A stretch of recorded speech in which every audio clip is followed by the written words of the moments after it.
আমি একজন মধ্যবিত্ত পরিবারের সন্তান রে ভাই। আমাদের অহংকার বলতে কিচ্ছু নাই। কি নিয়ে অহংকার করব রে ভাই? না আছে বাবার টাকা, না আছে ক্ষমতা।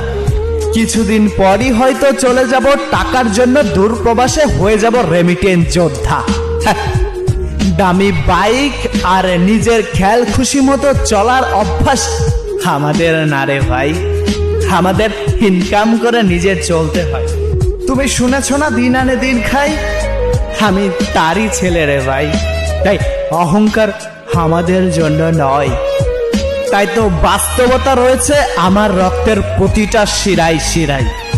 তুমি যখন দামি বাইক নিয়ে ঘোরো সারা বাংলায়, তখন আমরা ভোর 6টায় ঘুম থেকে উঠে কর্মে যাই টাকার প্যারায়। তাই তোমার সাথে আমার তুলনা চলবে না রে ভাই। এই কথাগুলোর মূল্য শুধুমাত্র মধ্যবিত্ত পরিবারের সন্তানরাই বুঝবে রে ভাই।